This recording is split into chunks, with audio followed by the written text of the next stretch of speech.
नमस्कार, म वीरेन्द्र नेपाल।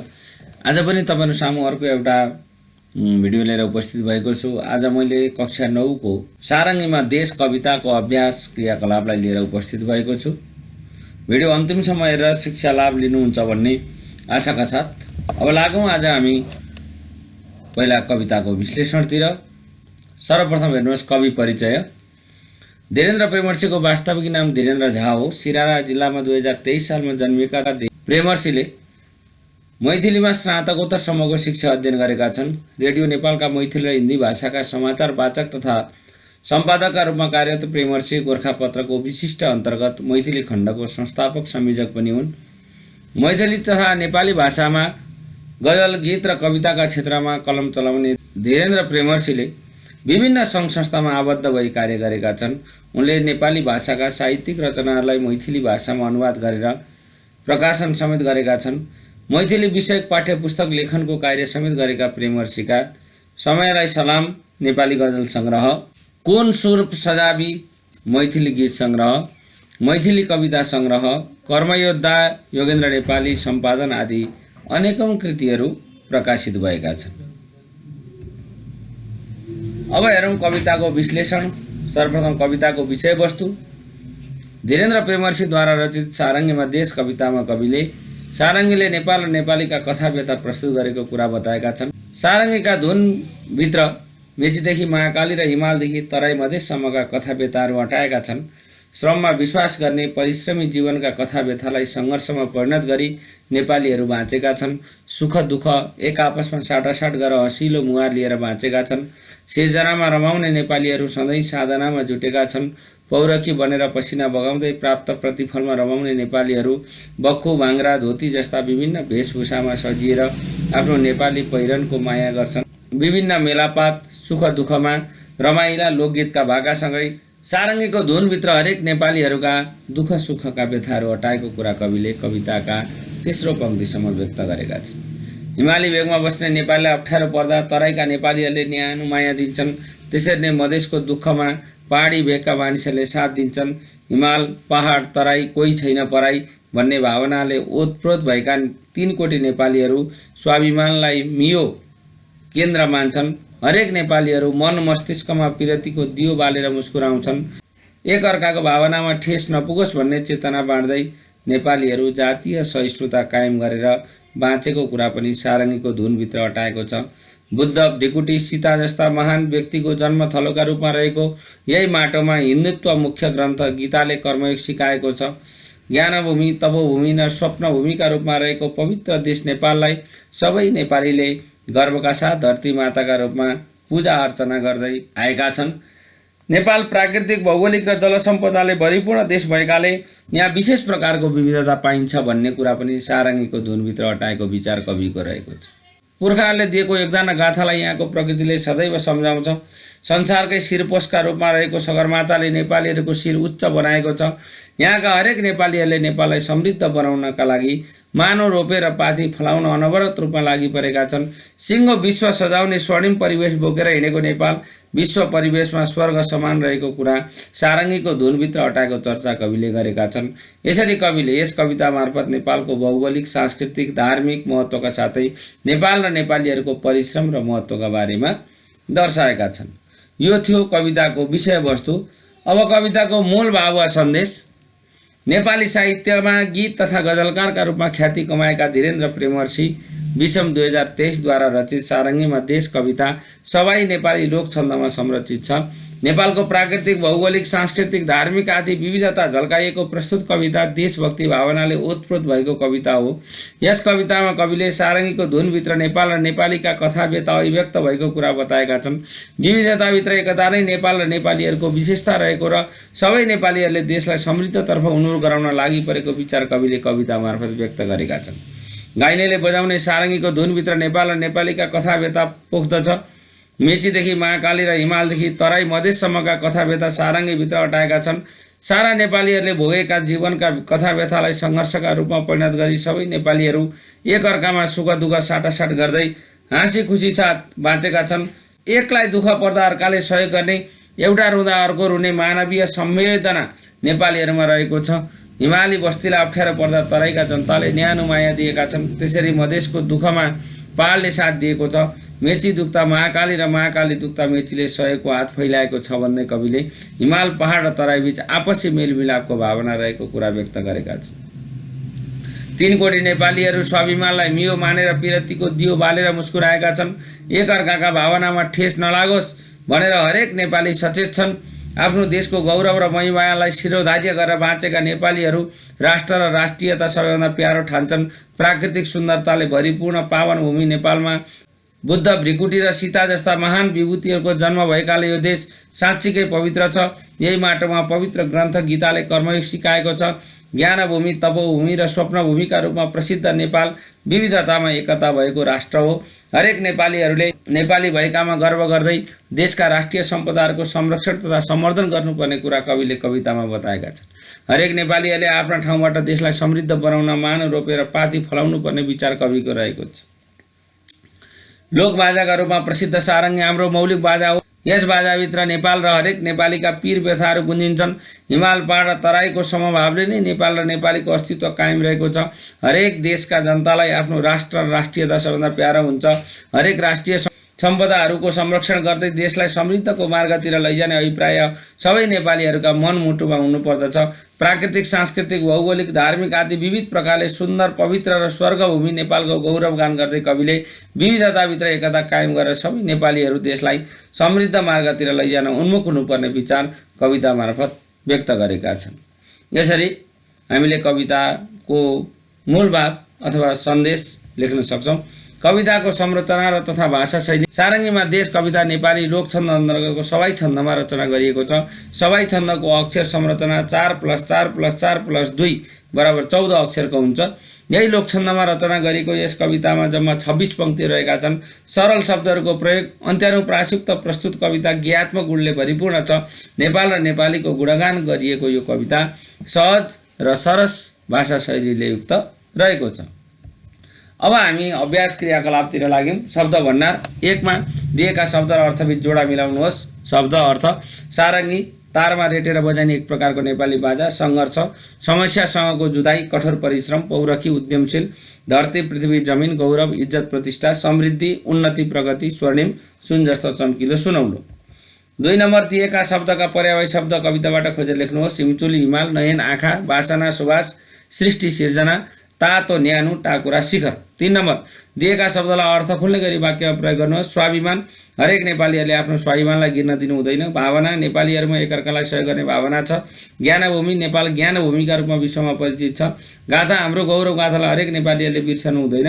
परिवेश नेपाली परिवेश विश्वमै सुन्दर छ। बोध र अभिव्यक्ति 1 नम्बर दिएका शब्दको शुद्ध उच्चारण गर्नुहोस्। स्वप्नभूमि, भाङ्रा, बुद्ध, ज्ञान, प्रकृति, स्वर्णिम। 2 सारङ्गीमा देश कविता गति यति लय मिलाई वाचन गर्नुहोस्। यो तपाईँहरूले कक्षामा गरिसक्नुभयो होला। 3 नम्बर दिएका प्रश्नको उत्तर भन्नुहोस्। कमा सारङ्गीमा देश कविता जम्मा कति पङ्क्तिमा रचना गरिएको छ? सारङ्गीमा देश कविता जम्मा 26 पङ्क्तिमा रचना भएको छ। कविताको जन्मे यही बुद्ध अनि भृकुटी र सीता पङ्क्तिमा कति अक्षर छन्? कविताको जन्मे यही बुद्ध अनि भृकुटी र सीता पङ्क्तिमा 14 अक्षर छन्। कवितामा बख्खु भाङ्राको प्रसङ्ग कतिौं श्लोकमा आएको छ? कवितामा बख्खु भाङ्राको प्रसङ्ग 3रो श्लोकमा आएको छ। कवितामा गाउँदै आयो यो नेपाली सारङ्गीमा देश भन्ने पङ्क्ति कति पटक आएको छ? कवितामा गाउँदै आयो यो नेपाली सारङ्गीमा देश भन्ने पङ्क्ति 5 पटक आएको छ। अनुप्रास मिलाउन पङ्क्तिको अन्त्यमा दिएका देश, मधेस, बाँच्छ, हाँस्छ जस्तै अरू 3 जोडी शब्द पाठबाट खोजेर भन्नुहोस्। भेष, देश, सीता, गीता, काखा, पाखा। 4 नम्बर दिएको कवितांश पढी सोधेका प्रश्नको उत्तर दिनुहोस्। तराईले नेपाललाई न्यानो दिन्छ किन भनिएको हो? हिमाली भेगका नेपाललाई दुःख पर्दा तराईवासीलाई सहयोग गर्ने भएकाले तराईले हिमाललाई न्यानो दिन्छ भनिएको हो। यस कवितांशमा पिरतीको दियो कुन अर्थमा आएको छ? यस कवितांशमा पिरतीको दियो आफू जलेर अरूलाई उज्यालो दिने अर्थमा आएको छ। मधेसका लागि पङ्खाको काम केले गरेको छ? मधेसका लागि पङ्खाको काम पहाडी वीर पाखाले गरेको छ। दिएका कवितांशलाई गद्यमा रूपान्तर गर्नुहोस्। नलागोस् है कसैको नि भावनामा ठेस, कसैको पनि भावनामा ठेस नलागोस् है। गाउँदै आयो यो नेपाली सारङ्गीमा देश, यो नेपाली सारङ्गीमा देश गाउँदै आयो। प्रकृतिले सम्झाउँछ अमर गौरव गाथा, प्रकृतिले अमर गौरव गाथा सम्झाउँछ। संसारकै शिर पोष हाम्रो सगरमाथा, हाम्रो सगरमाथा संसारकै शिर पोष हो। 6 नम्बर दिएका प्रश्नको उत्तर लेख्नुहोस्। कमा सबै नेपालीको भावनालाई सम्मान गर्न के गर्नुपर्छ? प्राकृतिक विविधताले भरिपूर्ण देश भएकाले हिमाल पहाड र तराई बीचमा समभाव कायम हुनुपर्छ। नेपाली सबै भाषा र भेषलाई आफ्नै ठान्नुपर्छ। 3 कोटी नेपालीले आफ्नो स्वाभिमानलाई मियो मानेर दियोले उज्यालो छरे जस्तै हरेक नेपालीहरू बीच पिरतीको दियो बाल्नुपर्छ। विविधता बीच एकताको विशेषता बोकेको नेपाल र नेपालीको भावनालाई सम्मान गर्न सकिन्छ। खमा पौरखीका पसिनाको सुवासमा नाच्छ भन्नुको आशय के हो? पौरखीका पसिनाको सुवासमा नाच्छ भन्नुको आशय नेपालीहरू पौरखी हुने, परिश्रम गर्ने र आफ्नै परिश्रममा रमाउने स्वभावका हुन्छन्। परिश्रमबाट प्राप्त परिणाम नै सुवास हो भन्नु नै उक्त पङ्क्तिको आशय हो। गमा कवितामा नेपालका कस्ता सांस्कृतिक विशेषता उल्लेख गरिएको छ? कवितामा कविले नेपालको लोकबाजा सारङ्गीभित्र सबै नेपालीहरूका कथा व्यथा अटाएका छन् भन्दै कविले नेपालका लोकबाजाहरूको संरक्षण गर्नुपर्ने कुरा बताएका छन्। यसरी नै नेपाली वेशभूषा, बक्खु, भाङ्रा, धोती, टोपी आदिको चर्चा कवितामा गरिएको छ। त्यसै गरी बुद्ध, भृगुटी, सीता जस्ता नेपाली विभूति र कर्मयोग सिकाउने गीता ग्रन्थ आदि सांस्कृतिक विशेषता कवितामा उल्लेख भएका छन्। 7 नम्बर दिएको अनुच्छेद पढी सोधिएका प्रश्नको उत्तर दिनुहोस्। उत्तर नेपाली विश्वभर कुन नामले चिनिन्छन्? नेपाली विश्वभर सगरमाथाको देशका नागरिक नामले चिनिन्छन्। आमा कुन ठाउँबाट सगरमाथाको आधार शिविर पुग्न सकिन्छ? दोलखाको जिरी, सोलुखुम्बुको सल्लेरी, काठमाडौँबाट सोझै लुक्ला उडानबाट सगरमाथाको आधार शिविरसम्म पुग्न सकिन्छ। आधार शिविरसम्मको यात्रालाई थप रोचक बनाउने कुरा के हुन्? आधार शिविरसम्मको यात्रालाई थप रोचक बनाउने कुराहरू शेर्पा संस्कृति, हिम झरनाको दृश्य, ऐतिहासिक बौद्ध गुम्बाको दर्शन र हिम नदीको मनोरम दृश्य हुन्। दीर्घ हिमा सगरमाथालाई धरतीको स्वर्ग किन भनिएको होला? सुन्दरताले भरिपूर्ण रहेको तर पुग्न कठिन भएकाले सगरमाथालाई धरतीको स्वर्ग भनिएको होला। भाषा संरचना र पहिचान गर्नुहोस्। अनुच्छेदका स्वर्ग र सपना शब्दका विपरीतार्थी शब्द लेख्नुहोस्। स्वर्ग, नरक, सपना, विपना। अनुच्छेदबाट हजारौं पदयात्री हरेक वर्ष त्यहाँ पुग्छन् वाक्यलाई इच्छार्थक वाक्य बनाई लेख्नुहोस्। हजारौं पदयात्री हरेक वर्ष त्यहाँ पुगुन्। धेरैले सर्वोच्च शिखर सगरमाथा चढ्ने सपना देखेका हुन्छन् वाक्यलाई सम्भावनार्थ वाक्य बनाई लेख्नुहोस्। धेरैले सर्वोच्च शिखर सगरमाथा चढ्ने सपना देखेका होलान्। अनुच्छेदबाट 2-2वटा हलन्त र अजन्त क्रियापद पहिचान गरी लेख्नुहोस्। हलन्त भनेको खुट्टो काटिएको, अजन्त भनेको खुट्टो नकाटिएको। खुट्टा काटिएको हलन्त क्रियापद पुग्छन् र डुब्छन्, अजन्त क्रियापद लाग्दैन छैन। 8 नम्बर दिएको कवितांशको व्याख्या गर्नुहोस्। ज्ञानभूमि, तपोभूमि, स्वप्नभूमि यही गर्भसाथ आउने गर्छ, जय धरती माता।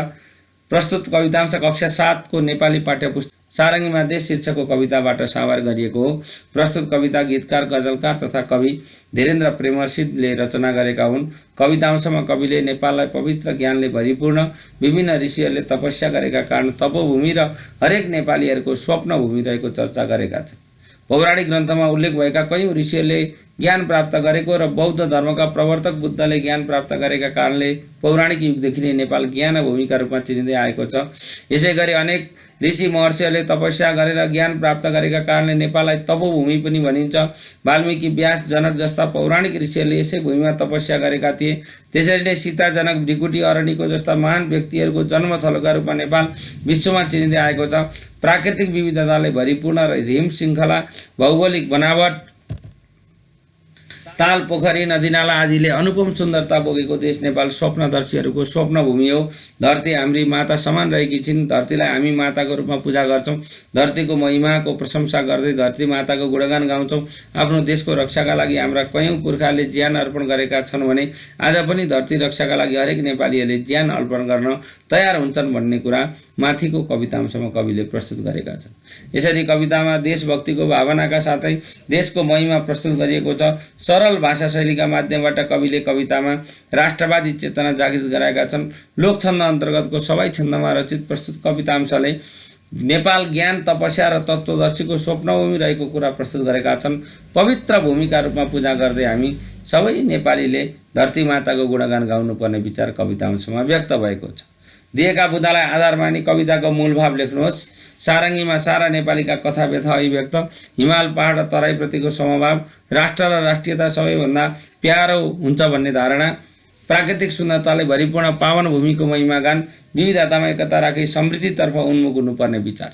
10 नम्बर सारङ्गीमा देश कवितामा रहेका विषयवस्तुबारे कक्षामा छलफल गर्नुहोस्। प्रश्न 9 र 10 को उत्तर कविताको विश्लेषणका क्रममा आएको छ, त्यहीँबाट हेर्नु होला र मिलाएर लेख्नु होला। अब सुनाइ र बोलाइ। 1 नम्बर सुनाइ पाठ 8 सुन्नुहोस् र खाली ठाउँमा मिल्ने शब्द राखी भन्नुहोस्।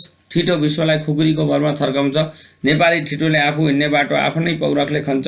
आफ्नै पसिनाले देशको माटो भिजाउँछ। ठिटाले राम्रो लाउनका लागि चोरी गर्दैन। ठिटाले जातिपाती रङ्गभेद मान्दैन। 2 नम्बर के आज सबै नेपाली ठिटाठिटी यो नेपाली ठिटो पाठमा भने जस्तै छन् त? सुनाइ पाठ 8 का आधारमा भन्नुहोस्। अहिलेका ठिटाठिटी यो कवितामा भने जस्ता छैनन्। अहिलेको स्वार्थी संसारमा अर्काको पाखुराको बलमा बाँच्ने ठिटाठिटी धेरै छन्। त्यसैले यो कविताले भने जस्तो व्यवहार अहिलेका ठिटाठिटीमा देखिँदैन। भाषिक संरचना वर्णविन्यास। दिएको अनुच्छेद पढी रेखाङ्कित क्रियापदको भाव पहिचान गर्नुहोस्। जान्छिन् सामान्य अर्थ, भन्नुहुन्छ सामान्य अर्थ, खान्छिन् सामान्य अर्थ, थाल्छिन् सामान्य अर्थ, चल्दैछ सामान्य अर्थ, होस् इच्छार्थ, हो हुन् इच्छार्थ, पाउलिन् सम्भावनार्थ, गर्लिन् सम्भावनार्थ, होला सम्भावनार्थ, हुन्थ्यो सङ्केतार्थ, दिए पाउँथे सङ्केतार्थ। 2 नम्बर दिएका वाक्यलाई सङ्केतका आधारमा परिवर्तन गर्नुहोस्। अञ्जना भात खालिन्, खा सम्भावनार्थ, तिमीहरू रसुवा जाओ जा आज्ञार्थ, उमुस्तान भ्रमणबाट फर्कोस् फर्क इच्छार्थ, रमेश राम्ररी पढे सफल हुन्छ पढ सङ्केतार्थ, दाई 1 किलो चिउरा दिनुहोस् दि आज्ञार्थ, हामी सबै फुटबल खेलौँ खेल इच्छार्थ, उनीहरू कक्षाभित्र आउलान् आऊ सम्भावनार्थ। 3 नम्बर कवितामा प्रयुक्त 5 वटा सामान्यार्थ क्रियापद टिपी इच्छार्थकमा बदल्नुहोस्। बाँच्छ बाँचोस्, हाँस्छ हाँसोस्, रुन्छ रोओस्, नाच्छ नाचोस्, बनी बनोस्। आज्ञार्थक क्रियापदको प्रयोग गरी साथीलाई पढाइमा लगनशील भएर लाग्न सल्लाह दिनुहोस्। संसारमा सबभन्दा ठुलो अर्को कुरा केही नभएकाले तिमी मन लगाएर पढ, धेरै परिश्रम गर, परिश्रमको फल मिठो हुने भएकाले लगनशील र इमान्दार बन, आमा बुवा र गुरुका वचन मान, पढाइ सँगसँगै व्यावहारिक काम पनि सिक, अतिरिक्त क्रियाकलापमा पनि भाग लेऊ, नियमित गृहकार्य गर, सफलता प्राप्त गर्न निकै मेहनत गर, तिमी ज्ञानी र उच्च स्थानमा पुग्ने लक्ष्य लिएर हिँड। क र ख समूहका वाक्य पढ्नुहोस् र त्यसबारे साथीसँग छलफल गर्नुहोस्। काम गर्छ ऊ काम गर्छ। यहाँ कमा विचलित वाक्य दिएको छ, कर्ता कर्म क्रिया नमिलेका, र समूह खमा चाहिँ कर्ता कर्म क्रिया मिलेका वाक्यहरू बनाइएको छ। हेर्नुहोस्, काम गर्छ ऊ काम गर्छ, राधेश्याम भेट्छ ऊ भाइलाई, राधेश्याम भाइलाई भेट्छ। अनि जुनिता राईले दिन उपहार प्रेमलाई, जुनिता राईले प्रेमलाई उपहार दिइन्। खेलाडी हुन् उमाकान्त, उमाकान्त खेलाडी हुन्, उसलाई टोल प्रमुख बनायौँ हामीले उसलाई टोल प्रमुख बनायौँ। भैँसीको शुद्ध दुध पाइन्छ यहाँ भैँसीको शुद्ध दुध पाइन्छ। 6 नम्बर दिएका वाक्यलाई पदक्रम मिलाएर लेख्नुहोस्। सानैदेखिको साथीलाई भेट्यो उसले सानैदेखिको साथीलाई भेट्यो। अध्यावधिक हुँदै गए मान्छे ज्ञानको कारण मान्छे अध्यावधिक हुँदै गए।